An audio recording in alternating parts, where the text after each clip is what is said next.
All right, so here we are. After 17 chapters of the Bhagavad Gita, we've seen Arjuna's struggle, we've heard Krishna's incredible wisdom, and now it all comes down to this one last clarifying question.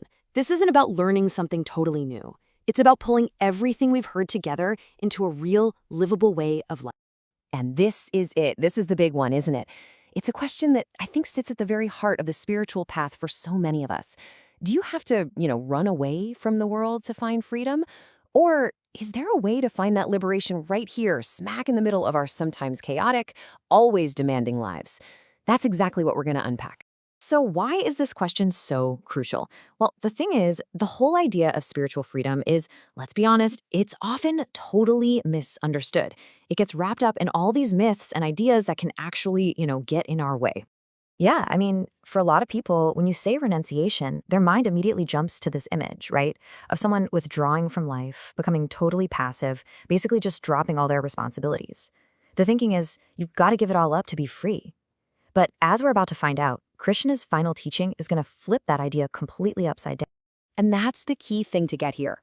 Chapter 18 isn't some brand new final secret. No, think of it more as the moment where all the threads we've been following, action without attachment, devotion, knowledge, they're all woven together into one single practical guide for how to actually live. It's the grand synthesis. Okay, so let's dig into the nitty-gritty of this, because Krishna makes a distinction here that is, well, it's absolutely critical. It's a total game changer. He draws a bright, clear line between what true renunciation is and what most of us think it is, which is just plain old abandonment. Just look at the difference here. It's so clear. On one side, you've got abandonment. That's about running away, right? Refusing to deal with things, avoiding what's difficult. But on the other side, you have true renunciation, and that's an internal shift. It's about letting go of that egoic ownership, that voice that's always screaming, me, me, me. It's about releasing your death grip on how things have to turn out, and just acting without needing to inflate your own ego. And this just nails it. You see, you're not being asked to renounce your actions. You don't have to quit your job or walk away from your family. What you're renouncing is the claim the ego makes on that action. It's that little voice in your head that whispers, hey, this makes me look good, or, oh no, if I fail, I'm a total loser. You give up that, not the work itself. This, right here, is the core of it. True renunciation is internal. It's not about your behavior. It means freedom doesn't come from changing your address to a cave in the mountains. It's a fundamental shift in your mindset, in how you see yourself. It's all about changing your relationship to what you do, not necessarily changing the thing you're doing. Okay, so if we're not supposed to give up acting, then what's the deal? How in the world do we find freedom inside our actions? This is the logical next step, and Krishna is ready with the answer. And Krishna is super blunt about this. He basically says, look, as long as you're alive, action is unavoidable, period. Even trying to do nothing, just sitting there, that's an action. Thinking you can escape it, that's just a form of self-deception. It's literally impossible. So, since you can't escape action, Krishna completely reframes the whole issue. He says, the question is never, should I act? That's the wrong question. The real question is, from what identity am I acting?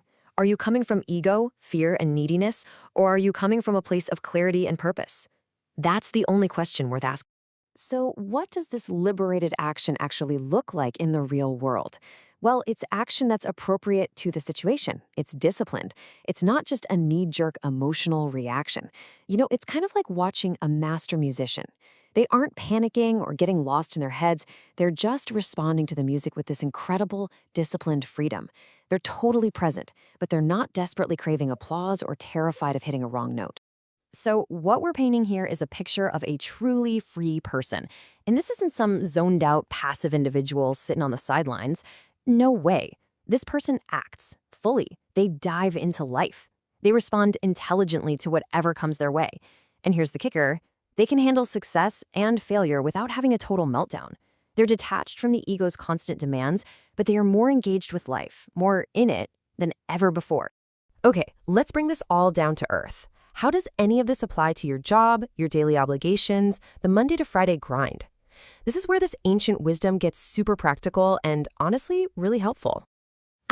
Who hasn't felt this? That feeling of being totally trapped by work, by your obligations, by the role you have to play in life. It's like you're on a hamster wheel, and it really can feel like the things you do are the bars of the cage. But here's the radical plot twist Krishna offers. He says, you are not bound by the action itself.